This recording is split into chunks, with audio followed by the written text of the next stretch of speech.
That's right. This is an issue that's cutting through Atlanta like the 75-85 connector. It seems like everybody's taking a side. Do you pay the Falcons star receiver now, or do you play hardball with maybe underachieving talent? Really, there's a lot of arguments to be had here. Here's what Julio's agent will say. At $14.25 million per year, he's the 8th highest paid receiver in the league, but second in yardage. Over the last 4 seasons, he's averaged 104 catches and just under 1,600 yards per season. That's some pretty elite stuff. As for the Falcons, they'll point to his touchdown numbers. He's had just 3 last year, only 2 coming from Matt Ryan. He's averaging less than 6 over the last 4 years, so their argument's obviously that, plus Julio's injury history. He's had 10 foot or ankle-related injuries in his last 7 seasons, issues that dated back to his days at Alabama.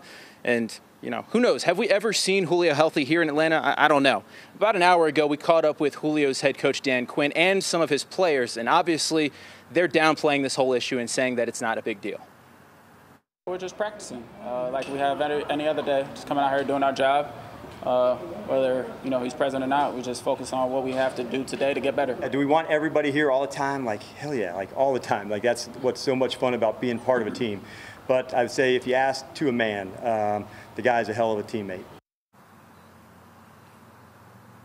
So Julio's not here in Flowery Branch, but he's not sitting on his couch eating potato chips or anything. Coming up at 6, we'll show you what Julio's been up to, and some Falcons fans might not be too happy about that. That's coming up at 6 o'clock.